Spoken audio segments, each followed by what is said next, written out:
بسم اللہ الرحمن الرحیم۔ تمام دیکھنے اور سننے والوں کو السلام علیکم۔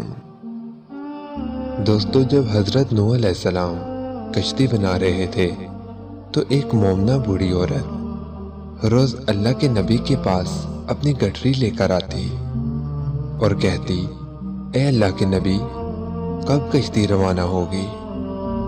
حضرت نوح علیہ السلام فرماتے، ابھی دیر ہے۔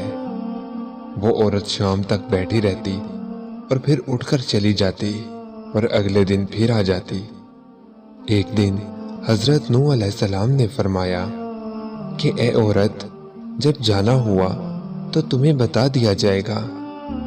یہ عورت واپس چلی گئی اور انتظار کرنے لگی کہ کب نوح علیہ السلام بلائیں گے۔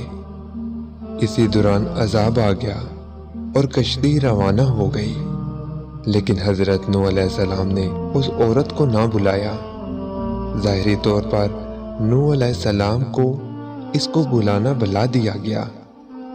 طوفان نے پوری دنیا میں ہر طرف تباہی مچا دی، اور جو بھی اس کشتی میں موجود تھا بس وہی زندہ رہا۔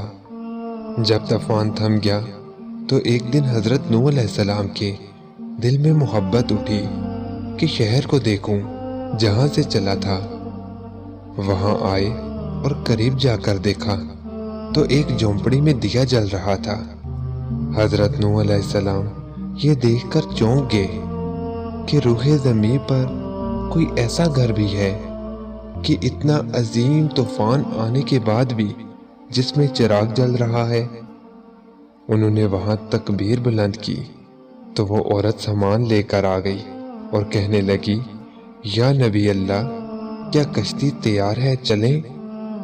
حضرت نوح علیہ السلام نے حیرت سے اس کو دیکھا اور فرمایا، رکو بڑھیا، کیا تمہیں کچھ بھی پتہ نہیں چلا؟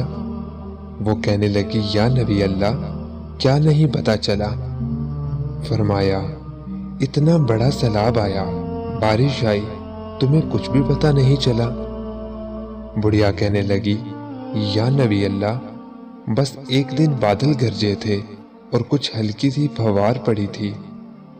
حضرت نوح علیہ السلام حیران ہو کر آسمان کی طرف دیکھنے لگے اور کہا، یا اللہ، یہ کیا ماجرا ہے؟ اللہ تعالیٰ نے حضرت نوح علیہ السلام پر وحی بھیجی کہ اے میرے پیارے نبی، اس عورت کے دل میں چونکہ تمہاری محبت تھی اور تم نے اسے پابند کر دیا تھا، اور چونکہ تمہارا اس سے وعدہ بھی تھا کہ نجات کی کشتی میں اسے لے جاؤ گے، تب جب کہ تم نے اپنا وہ وعدہ پورا نہیں کیا۔ لیکن اے نوح، میں تو تمہارے وعدے کا ذمہ دار تھا، اس لیے میں نے اس بڑھیا تک عذاب پہنچنے ہی نہیں دیا۔ حضرت نوح علیہ السلام کی عمر تقریباً 950 سال تھی۔ وہ جس جھونپڑی میں رہتے تھے وہ اتنی چھوٹی تھی کہ جب آپ سوتے تو آدھا جسم اندر اور آدھا جسم باہر ہوتا۔ جب حضرت اسرائیل علیہ السلام روح قبض کرنے آئے تو پوچھا، آپ نے اتنے سال اس جھونپڑی میں گزار دیے، آپ چاہتے تو اچھا گھر بنا سکتے تھے۔ حضرت نوح علیہ السلام نے جواب دیا، میں نے تمہارے انتظار میں اتنا عرصہ گزار دیا۔ حضرت اسرائیل علیہ السلام نے کہا کہ ایک وقت ایسا بھی آئے گا جب لوگوں کی عمر 100 سال سے بھی کم ہوگی اور وہ بڑے بڑے محل بنائیں گے۔ اس پر حضرت نوح علیہ السلام نے فرمایا، اتنی مختصر زندگی! اگر میں اس زمانے میں ہوتا تو اپنا سر سجدے سے ہی نہ اٹھاتا۔ حضرت ابن عباس سے مروی ہے کہ اس کشتی کی لمبائی 1200 گز اور چڑھائی 600 گز تھی۔ حضرت سوری فرماتے ہیں کہ حضرت نوح علیہ السلام کو کشتی کے اندرونی اور بیرونی حصوں میں تارکول اچھی طرح سے ملانے کا حکم ملا تھا، اور ہدایت کی گئی تھی کہ کشتی کے سامنے کا حصہ بلندی کو اٹھا ہو تاکہ وہ پانی کو چیر سکے۔ اس کشتی کی اونچائی 30 گز تھی اور اس میں 3 منزلیں تھیں۔ کشتی کے اوپر ایک ڈھکن تھا جس سے وہ بند کر دی جاتی تھی۔ گویا آج کے زمانے کے مطابق وہ عظیم آبدوز تھی۔ حضرت نوح علیہ السلام کشتی بنانے میں مصروف تھے۔ قوم کے سردار آپ علیہ السلام کے پاس سے گزرتے تو ہنستے، مذاق اڑاتے، یہاں تک کہ کشتی تیار ہو گئی، اور جب عذاب الہی کا وقت آیا تو اللہ تعالیٰ نے حکم دیا کہ ہر قسم کے جانوروں کا ایک ایک جوڑا اس میں رکھو، اور جو لوگ ایمان لائے ہیں انہیں بھی سوار کر لو۔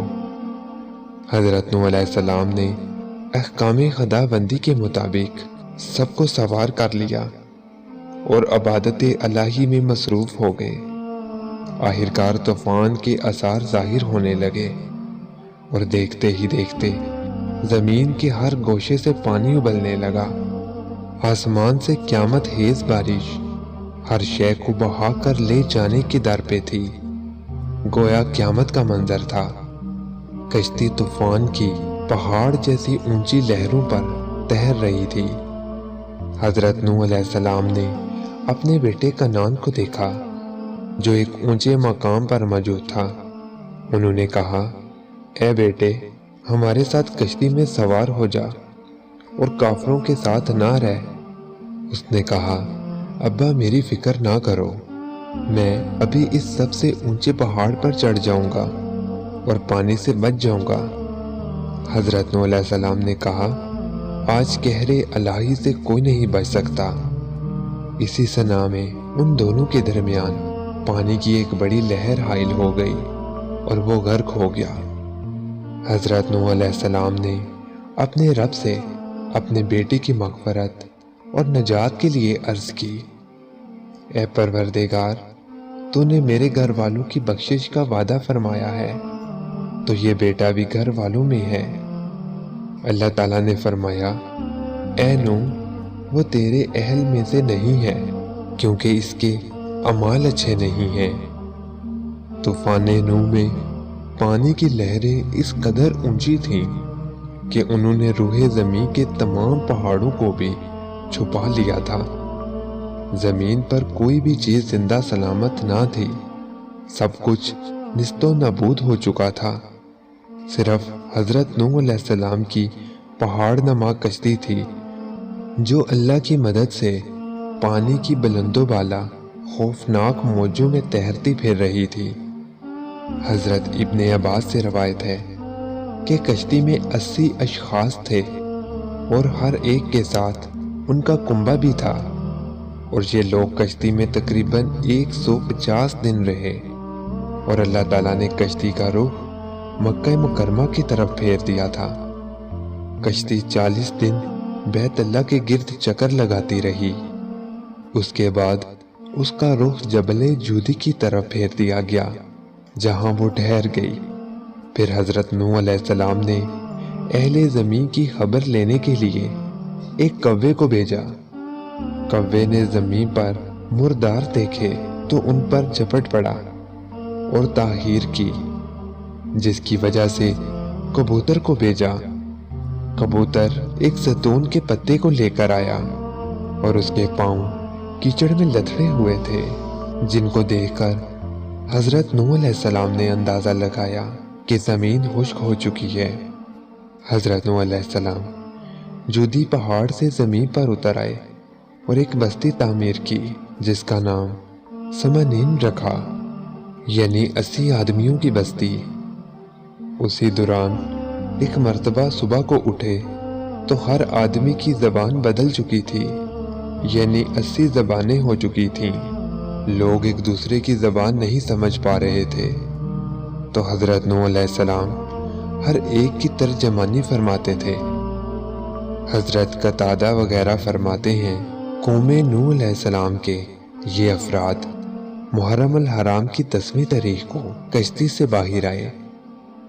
چنانچہ حضرت نوح علیہ السلام نے ایک نئی بستی بسا کر دنیا کے کاروبار کو از سر نو جاری و ساری کیا۔ اس لیے آپ علیہ السلام کو آدم ثانی بھی کہا جاتا ہے۔ دعا ہے کہ اللہ تعالیٰ ہمیں نیک زندگی گزارنے کی توفیق عطا فرمائے، آمین۔